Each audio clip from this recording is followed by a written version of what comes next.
Merci. Alors, on va faire une petite introduction, en fait, en passant non pas par la neurobiologie, mais en passant, en fait, par la philosophie. Donc, en fait, le premier tiers de ma présentation sera vraiment, concernera vraiment, en fait, un domaine qui s'appelle la philosophie de l'esprit, et, en fait, qui consiste à essayer, non pas de mesurer la conscience ou d'essayer de comprendre ce que c'est, mais juste d'essayer de trouver les outils, en fait, nécessaires pour pouvoir l'étudier. Alors, pourquoi ? Parce que donc la conscience est avant tout une notion extrêmement difficile à étudier. Même si c'est une notion familière, je suis sûr que si je passe parmi vous et que je vous demande à chacun de me donner une définition de la conscience, vous allez me dire, bon, la conscience, je sais que ça existe, je sais ce que c'est, mais chacun, en fait, va me donner sa propre définition. Et finalement, pour une véritable approche scientifique de la conscience, il faut qu'on démarre tous, en fait, avec le même objet d'étude. Et ça, c'est une des choses les plus compliquées à mettre en place au départ. Alors, la plupart des philosophes, et en fait même de nombreux neurobiologistes, optent en fait pour le mystère. Et ça veut dire que tout simplement, ici, on ne sait pas du tout comment approcher ce problème, comment démarrer. Et si on regarde bien, en fait, les mystères passés comme la cosmologie, la physique des particules, l'évolution, etc., donc étaient en fait des mystères qu'on a fini par résoudre, enfin plus ou moins, mais parce qu'on savait en fait comment progressivement les étudier, alors que la conscience, en fait, encore une fois, l'objet d'étude n'est pas encore bien défini, et en fait l'objet d'étude, pour certains, certains vont même considérer que cet objet d'étude n'a même pas à être étudié, parce que la conscience finalement n'est qu'une sorte d'épiphénomène qui n'existe pas, enfin qui n'est qu'une illusion. Et donc, essayer d'étudier quelque chose qui est une illusion, en fait, ça revient à étudier du vent. Donc, je vais vous montrer, en fait, que c'est ce que pensent beaucoup de philosophes et même certains scientifiques. Donc, certains parlent, en fait, de fossé explicatif. C'est-à-dire que, donc là, dans ce cas-là, en fait, on croit en la possibilité, en fait, d'étudier la conscience. On croit en la conscience comme objet d'étude. Mais il se trouve qu'en fait, nos moyens scientifiques actuels ne nous permettent pas d'étudier ce domaine, parce que tout simplement, il nous faudrait en fait des nouvelles lois, une nouvelle façon d'approcher ce problème, et en fait pour ça, il faudrait que vraiment qu'on ait une sorte de révolution en fait épistémologique dans notre approche scientifique, et tant qu'on n'aura pas cette révolution, en fait, on ne pourra pas étudier le problème de l'esprit, le problème de la conscience.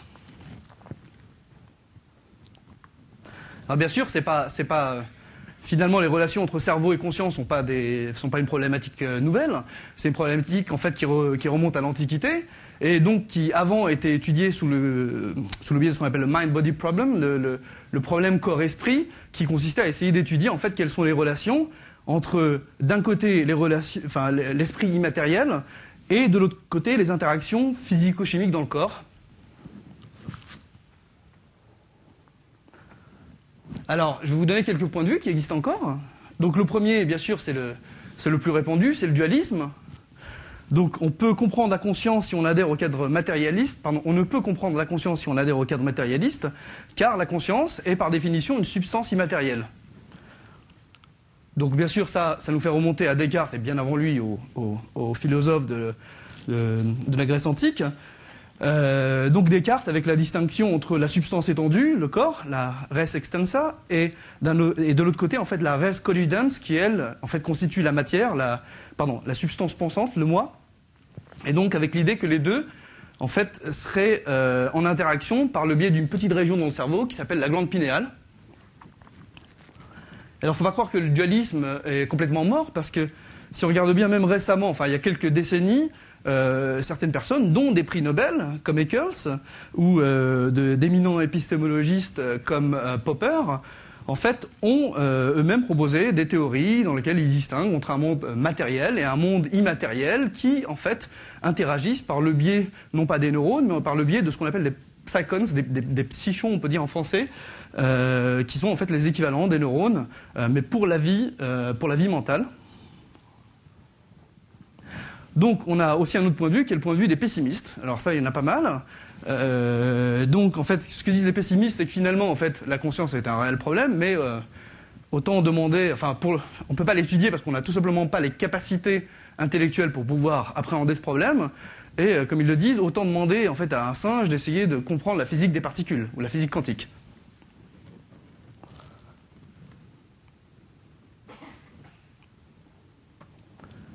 Alors vous avez aussi donc, les sceptiques, donc, qui sont ceux justement qui pensent que la conscience finalement n'existe pas plus que les possessions démoniaques.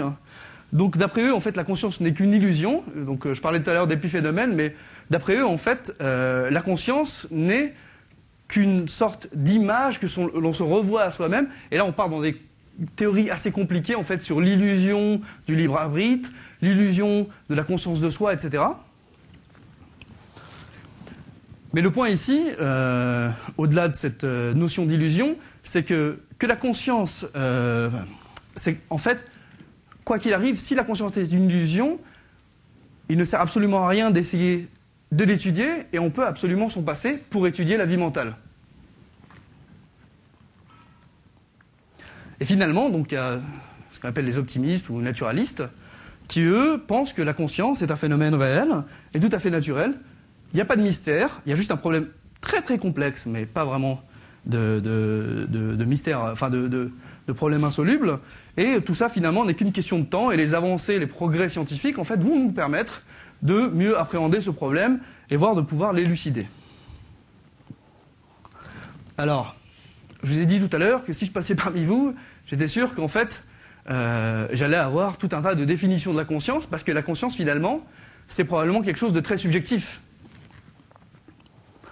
Alors la conscience a été donc le domaine privilégié de la philosophie, comme l'a dit, comme ça a été dit au départ, et donc la philosophie de l'esprit en fait n'a pas essayé de proposer une définition ferme, mais plutôt en fait de donner en fait des outils conceptuels pour pouvoir en fait appréhender ce problème.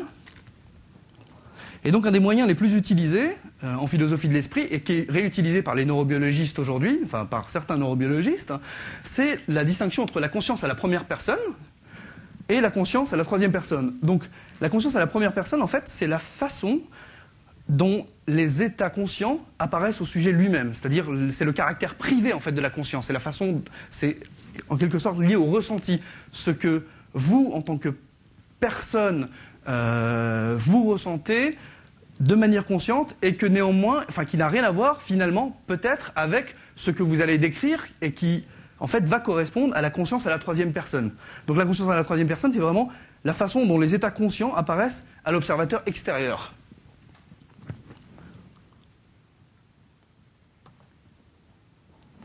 Et donc il y a une autre distinction plus récente qui a été proposée par un autre philosophe qui travaille beaucoup en partenariat avec les psychologues et les neurobiologistes, qui est Ned Block, et qui lui postule une dichotomie très similaire entre ce qu'il appelle la conscience d'accès.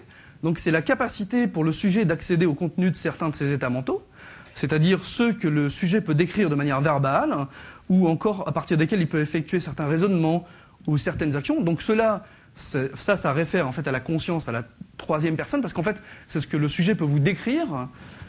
Par contre, vous avez ce qui s'appelle la conscience phénoménale, et elle, la conscience phénoménale, en fait, c'est vraiment l'expérience des états mentaux sans pour autant pouvoir en exprimer le contenu.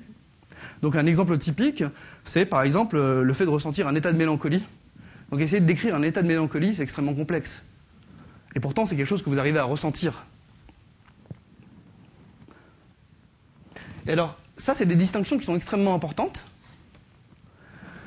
parce qu'on va considérer, en fait, enfin certains parlent de problème facile versus problème difficile, parce que finalement la conscience d'accès ou la conscience à la troisième personne, c'est vraiment le problème facile de la conscience, parce que c'est théoriquement compréhensible, descriptible et modélisable. Par contre, la conscience phénoménale, donc la conscience à la troisième personne, l'expérience subjective, en fait c'est ça le mystère, c'est ça le problème difficile, parce qu'en fait c'est tout simplement en fait renvoyer à l'expérience subjective de l'organisme, et l'expérience subjective de l'organisme, encore une fois, est quelque chose qui est privé et qui n'est pas rendu public, enfin qui est rendu public juste par le rapport, mais le rapport, c'est encore une fois l'idée qu'il y a un autre type de conscience, un accès. Donc pour finir un peu sur la philo,